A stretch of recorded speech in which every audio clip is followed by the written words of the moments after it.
Kamusta kayong lahat? Nandito na naman tayo sa Filipino Chill Recap. At ngayon, pag-uusapan natin ang science fiction, action film na tinatawag na The Matrix. Maghanda na kayo dahil sa mga spoilers na darating. Sa isang abandonadong silid, nakaupo si Trinity sa harap ng computer at may kausap siya, sinasabi niyang natagpuan na nila ang The One. Ngunit bigla niyang napansin na Tina Trace ang tawag niya kaya agad niya itong pinatay. Ilang sandali lang, may mga pulis na biglang pumasok at sinubukan siyang arestuhin, habang sa labas naman ay dumating ang isang misteryosong grupo ng mga ahente na pinamumunuan ni Smith. Pinagalitan nila ang tenyente dahil hindi ito naghintay sa kanila, saka sila pumasok sa loob. Sa loob ng silid, nagsimulang labanan ni Trinity ang mga pulis, ipinakita niya ang kakaibang galaw tulad ng isang espesyal na pagtalon at paglalakad sa pader. May tumawag sa kanya at binalaan siyang papunta na ang mga ahente, kaya agad siyang tumakbo. Umabot siya sa bubong habang hinahabol siya ng mga ahente at mas marami pang pulis. Habang iniiwasan niya ang mga bala, gumawa si Trinity ng isang napakalaking talon para marating ang kabilang gusali, at ginawa rin iyon ng mga ahente, na ikinagulat ng mga pulis. Pagkatapos, muli siyang tumalon at dumiretso sa isang bintana, sa kagamulong pababa ng hagdan, handang magpaputok ng baril. Nang walang sumunod sa kanya, mabilis siyang lumabas at narinig niya ang isang pampublikong telepono na tumutunog. Lumitaw si Smith sakay ng isang truck at pinaharurot ito, ngunit naabutan ni Trinity ang telepono sa tamang oras at bigla siyang nawala bago pa bumangga ang truck sa booth. Pinag-usapan ni Smith at ng iba pang mga ahente na kahit papaano ay natagpuan na nila ang kanilang impormante, na ang pangalan ay Neo. Samantala, ang isang lalaki na kilala sa kanyang hacker name na Neo ay nagising dahil sa mga mensaheng kumikislap sa kanyang computer screen. Nakasaad doon na hawak siya ng Matrix at pinasusundan siya sa White Rabbit, bago nagtapos sa mga salitang, "Knock knock." Biglang may kumatok sa kanyang pinto. Isang grupo ito ng mga kliyente na gustong bumili ng ilegal na software. Isinagawa ni Neo ang bentahan habang napansin niyang bigla nang nawala ang mga mensahe sa screen. Inanyayahan siya ng mga kliyente na sumama sa isang club. Noong una ay gusto niyang tumanggi, ngunit pumayag siya nang mapansin niyang may tato ng White Rabbit ang isa sa kanila. Pagdating sa club, nilapitan si Neo ni Trinity at kinumpirma nitong siya ang nagpadala ng mga mensahe. Sinabi rin niya na marami siyang alam tungkol kay Neo, kabilang na ang paghahanap nito sa Matrix, at binalaan niya ito na nasa panganib siya. Biglang nagising si Neo sa kanyang kama at napagtantong huli na siya sa pagpasok sa trabaho. Sa opisina, may isang kartero na nagbigay kay Neo ng isang telepono na agad namang tumunog. Isang lalaking nagngangalang Morpheus ang nasa kabilang linya at sinabi kay Neo na hinahabol siya ng mga ahente, kasabay ng pagdating ni Smith at ng kanyang mga tauhan. Nagsimulang palihim na kumilos si Neo sa pagsunod sa mga direksyon ni Morpheus, na tila nakakatakot sa sobrang eksakto, na para bang nakikita nito ang lahat. Sa huli, pumasok si Neo sa isa pang opisina at umakyat palabas ng bintana upang marating ang isang scaffolding, ngunit aksidente niyang nabitawan ang telepono habang ginagawa iyon. Ngunit masyadong natakot si Neo, kaya tuluyan siyang inaresto ng mga ahente, na nakita ni Trinity mula sa malapit. Sa interrogation room, sinabi ni Smith kay Neo na alam ng mga awtoridad ang tungkol sa ilegal niyang paghahak, ngunit inalok niya itong buburahin ang kanyang record at bibigyan siya ng panibagong simula kung dadalhin niya sila kay Morpheus, na tinatawag nilang terorista. Pinakyo ni Neo si Smith at iginiit ang kanyang mga karapatan, kaya pinatahimik siya ni Smith sa pamamagitan ng mahiwagang pagsilyo sa kanyang bibig. Habang nagpapanik si Neo, itinulak siya ng mga ahente sa mesa at ipinasok ni Smith ang isang kakaibang metalikong insekto sa kanyang katawan sa pamamagitan ng kanyang pusod. Pagkatapos ay biglang nagising si Neo sa kanyang bahay habang tumutunog ang kanyang telepono. Si Morpheus iyon, na nagpaliwanag na si Neo ang The One na matagal na niyang hinahanap sa buong buhay niya, at humiling ng isang pagkikita. Ilang minuto lang ang lumipas, sinundo si Neo ni Trinity at ng kanyang mga kasama sa ilalim ng isang tulay. Agad siyang tinutukan ng baril para sa seguridad, at sandaling naisip ni Neo na umalis, ngunit pinili niyang manatili upang makakuha ng mga sagot. You have to trust me. Why? Because you have been down there, Neo. You know that road. You know exactly where it ends. And I know that's not where you want to be. Naglabas si Trinity ng isang makina at ikinonekta ito sa tiyan ni Neo upang puwersahang alisin ang mekanikal na insekto, na pagkatapos ay itinapon niya palabas ng bintana.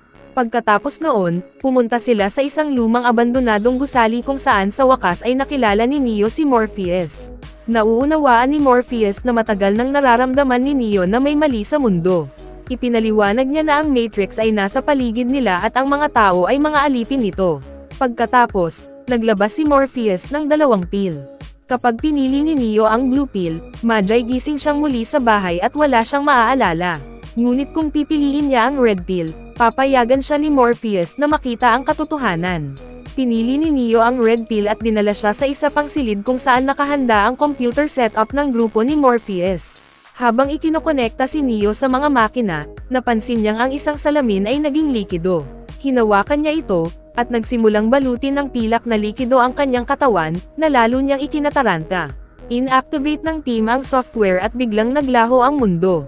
Pagkatapos, nagising si Neo na lumulutang sa loob ng isang tangke na puno ng pulang likido. Wala siyang buhok at may mga plug na nakakabit sa kanyang katawan. Bigla siyang umangat palabas nito at tinanggal ang plug sa kanyang bibig, bago niya napansin na may milyon-milyong kaparehong tangke sa paligid na naglalaman din ng mga tao. Sa sandaling iyon, may lumitaw na isang drone at hinawakan siya upang may ipasok sa kanyang leeg. Sunod-sunod na tinanggal ang lahat ng plug sa kanyang katawan at unti-unting naubos ang likido sa tangke, kaya itinulak siya sa loob ng mga tubo at nahulog sa isang malalim na hukay na puno ng tubig. Isang spaceship ang nagbaba ng isang bakal na pang-ipit at hinela siya pataas upang iligtas. Sinalubong siya ni Morpheus sa totoong mundo at dinala siya sa infirmary para sa rehabilitasyon, na tumagal din ng ilang panahon. Nanghina ang kanyang mga kalamnan at masakit ang kanyang mga mata dahil hindi naman niya talaga nagamit ang mga ito noon. Nang mas bumuti na ang kanyang pakiramdam, nagising si Neo at napansin niyang naroon pa rin ang lahat ng butas ng mga plug sa kanyang katawan.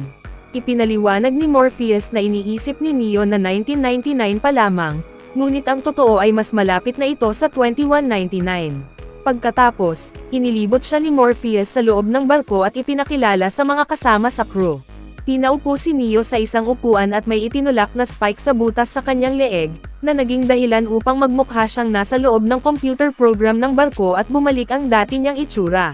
Naroon din si Morpheus at sa wakas ay ipinaliwanag ang lahat habang ipinapakita ito sa isang screen at maging sa paligid nila. Noong mga nakaraang taon, nakabuo ang mga tao ng artificial intelligence ngunit nawalan sila ng kontrol dito at nagsimula ang isang digmaan. Pinili ng mga tao na takpan ang araw dahil kailangan ng mga robot ang solar power upang gumana. Ngunit nag-adapt ang AI at nagsimulang gamitin ang mga tao bilang bagong pinagkukunan ng enerhiya. Lubos ng wasak ang totoong mundo, at ang Matrix ay isang simulation na pinapatakbo ng AI upang panatilihing nasa loob ng mga tangke ang mga tao habang gumagawa ng enerhiya.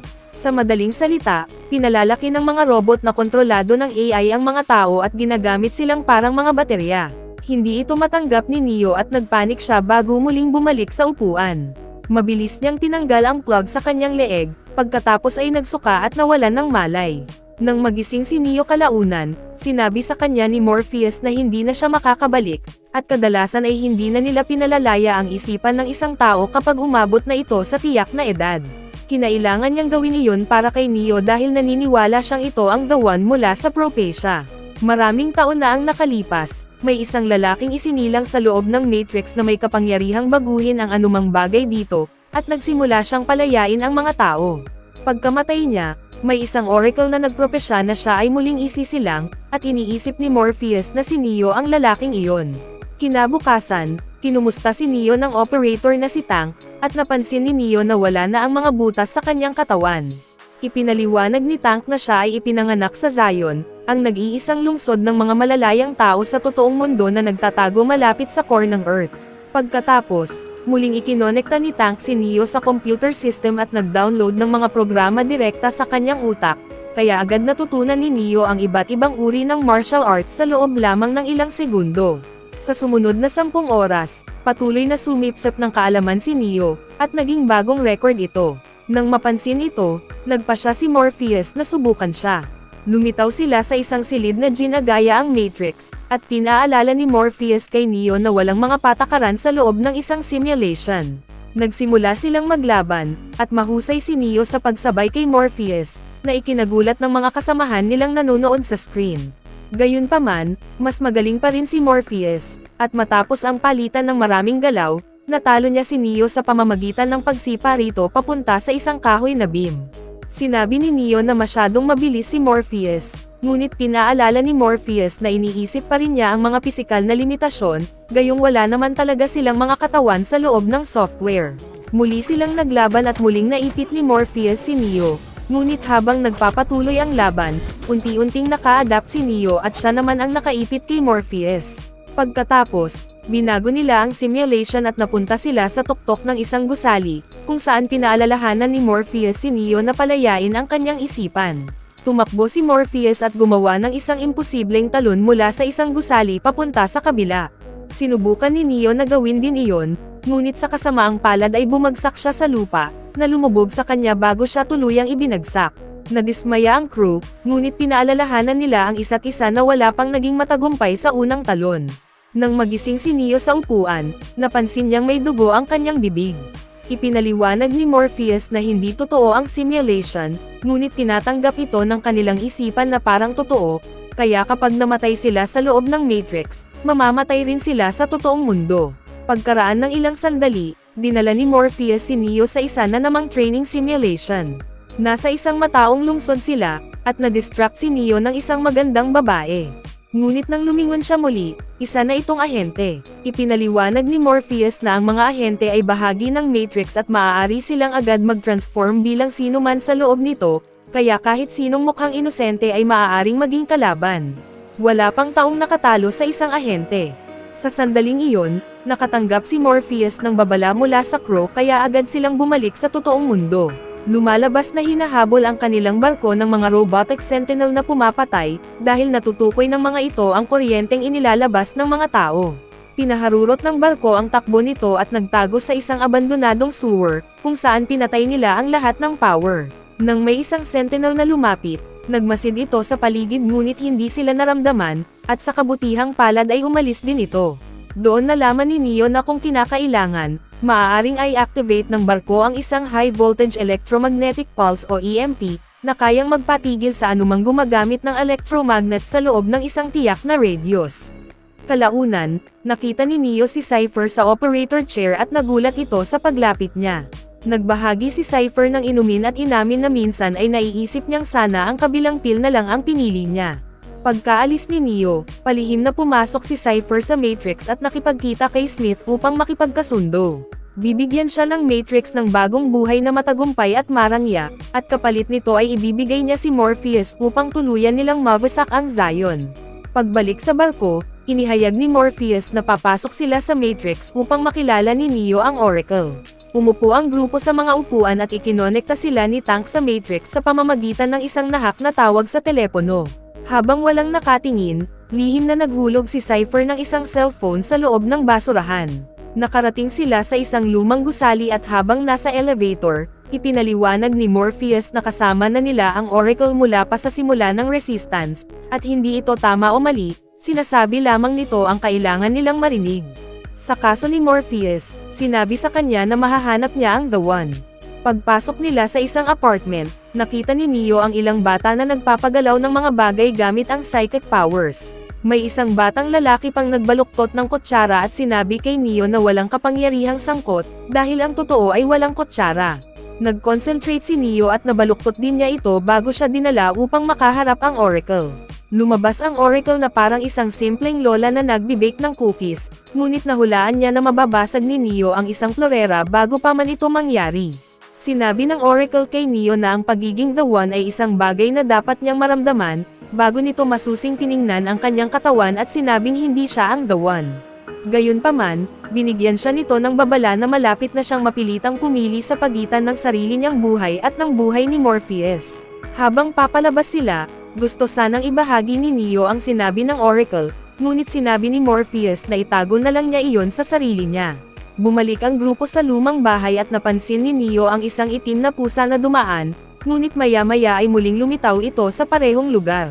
Tinawag niya itong Deja Vu, at biglang natigilan ang lahat dahil ang Deja Vu ay isang glitch na nangyayari sa Matrix kapag may binabago sila rito. Kasabay nito, may pumuputol ng mga cable ng telepono sa bahay at ang lahat ng labasan ay natatakpan ng mga pader na gawa sa ladrilyo. Pumasok ang mga pulis sa loob at sinubukan ng isa sa mga kasama na magpaputok, ngunit agad siyang nabaril at namatay, pati na rin sa totoong mundo. Tumakbo ang iba paakyat habang tinawagan ni Morpheus si Tank, na nagsaliksik sa structural drawings ng gusali at ginabayan sila patungo sa isang butas upang makapagtago sa loob ng mga pader. Bawat galaw nila ay sinusubaybayan ni Smith at ng mga ahente na kasama ng mga pulis.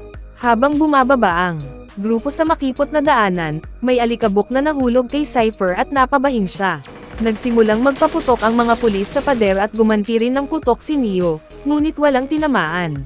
Biglang may isang pulis na napasigaw sa sakit habang kinuha ni Smith ang kanyang katawan, at saka inabot si Neo sa pamamagitan ng pader. Sa desperasyon na mailigtas siya, tumalon si Morpheus sa pader at pinabagsak si Smith, na nagbigay ng pagkakataon sa iba na makatakas.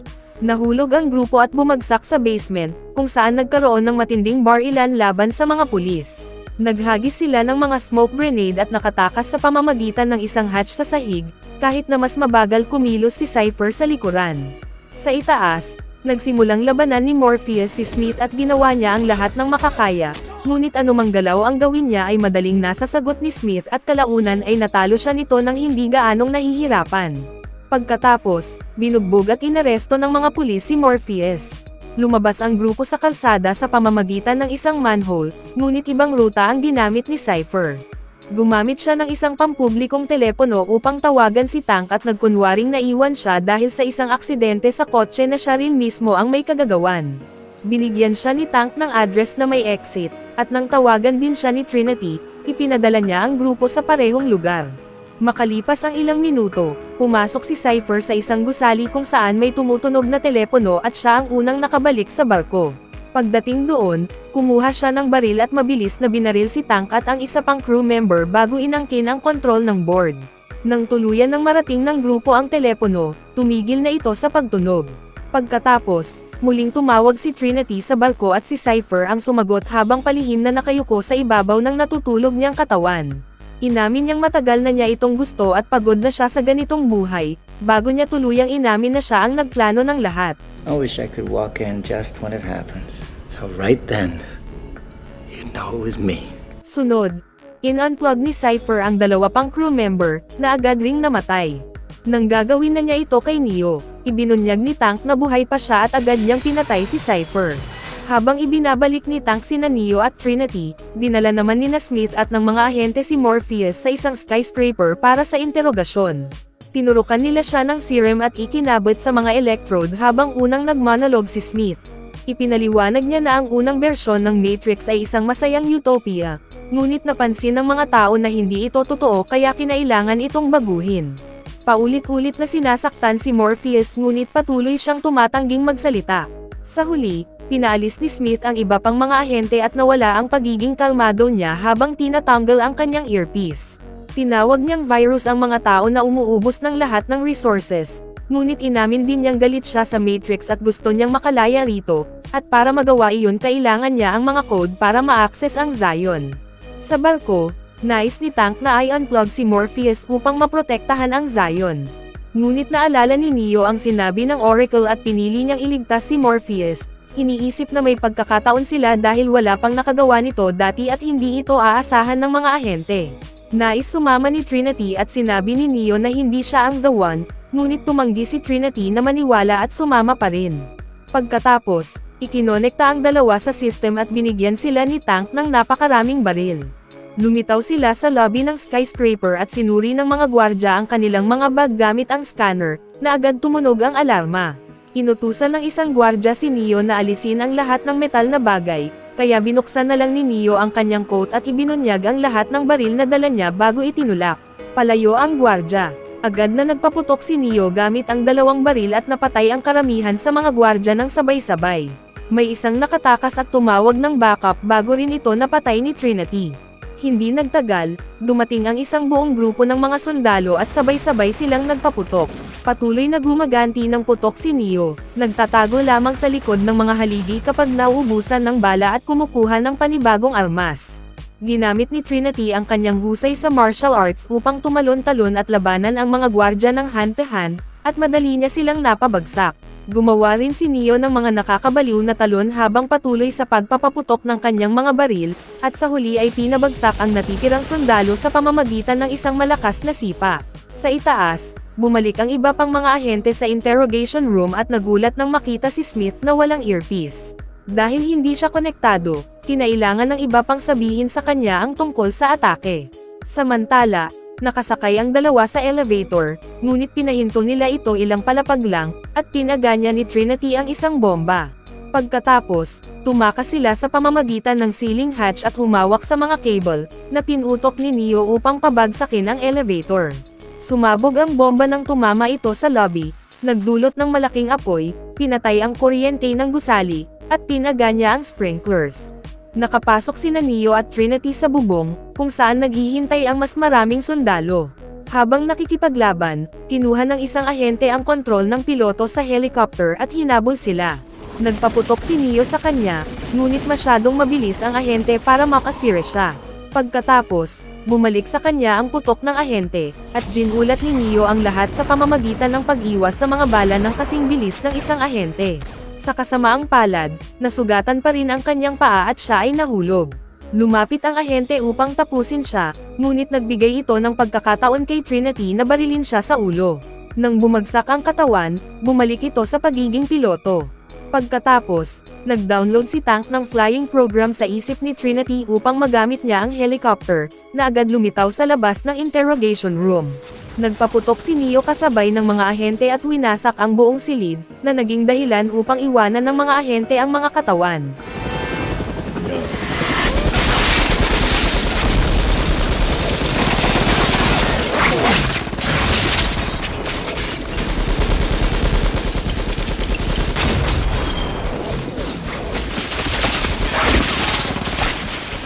Pagkatapos, sinabi ni Neo kay Morpheus na magising, na nagbigay inspirasyon sa kanya na labanan ang epekto ng serum at basagin ang kanyang mga pusas.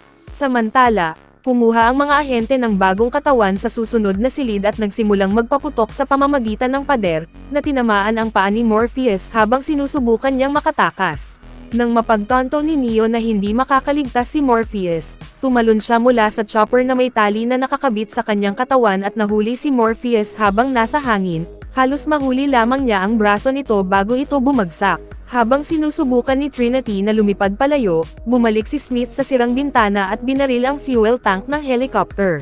Sa pamamagitan ng matinding pagsisikap, pinatnubayan ni Trinity ang chopper patungo sa ibang gusali upang makalapag sina Neo at Morpheus sa isang bubong. Pagkatapos, humawak si Neo sa tali at kinuha ito ni Trinity upang ligtas na makalabas mula sa helicopter bago ito bumangga sa skyscraper. Inisip ng lahat na ito na patunay na si Neo ang the one, at nang i-quote niya ang sinabi ng Oracle, ipinaliwanag ni Morpheus na sinabi lamang sa kanya ng Oracle ang kailangan niyang marinig upang magpatuloy. Nang makarating ang mga ahente sa bubong, wala na ang tatlo. Ilang segundo lang, pumasok ang grupo sa isang abandonadong subway station, hindi nila alam na may isang hobo na nagmamasid sa kanila mula sa isang sulok at nakikita sila ng mga ahente sa pamamagitan niya. Tinawag ni Tank ang tawag, at si Morpheus ang naunang umalis, saka si Trinity matapos sabihin kay Neo na natupad na ang sinabi sa kanya ng Oracle. Sa sandaling iyon, nagbago ang hobo at naging si Smith, na binaril ang telepono matapos umalis si Trinity. Ngayon, naipit si Neo at kailangan niyang labanan si Smith, na nagsimula sa pagpapaputok gamit ang baril. Sabay na tumalon ang dalawa at nagtagpo sa gitna, bago nila inamin na wala na silang bala. You're empty. So are you. Pagkatapos, nagsimulang lumaban sila ng mano-mano, at nagulat si Smith nang kayang sabayan siya ni Neo, pati na ang paminsang pagtutukso sa kanya gamit ang kamay. Sa kasamaang palad, patuloy na nakakahanap si Smith ng pagkakataon upang dominahin siya, tulad ng paulit-ulit na pagtama sa kanya sa pader. Nang marinig niya ang paparating na tren sa subway, itinapon ni Smith si Neo sa riles at sinubukang hawakan siya roon, ngunit tumalon si Neo at pinabagsak si Smith sa kisame bago siya bumagsak at tumalon palayo. Tumakbo ang tren sa ibabaw ni Smith, ngunit muling lumitaw ito sa pamamagitan ng pag-takeover sa katawan ng isang pasahero.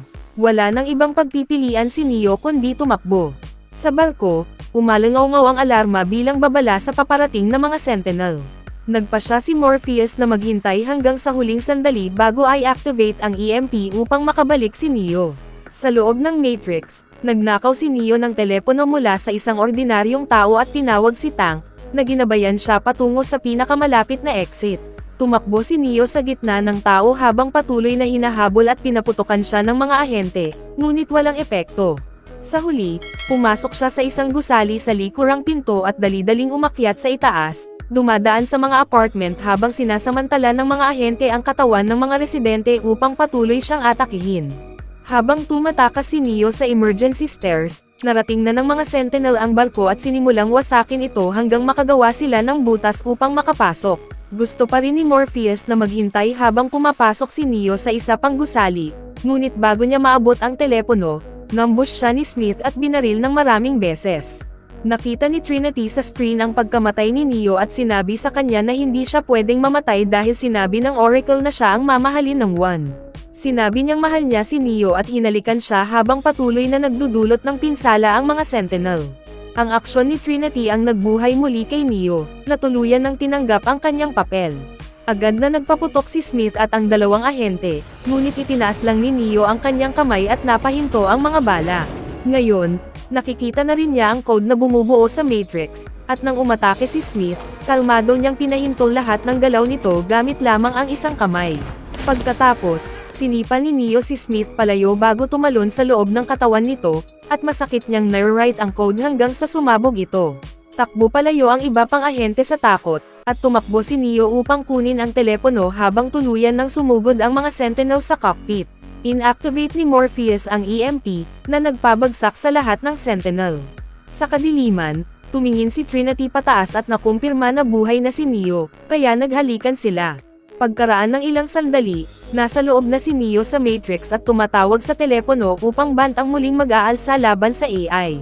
Pagkatapos ng tawag, umalis siya sa pamamagitan ng simpleng paglipad palayo.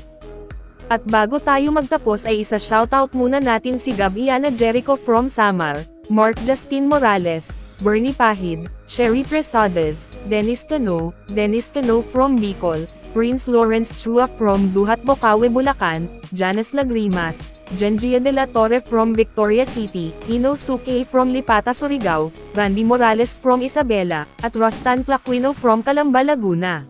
Mag-subscribe na kung hindi ka pa nakasubscribe, pindutin na rin ang notification bell at like button para sa marami pang movie recap katulad nito, at mag-iwan ng comment down below. And as always, thank you for watching.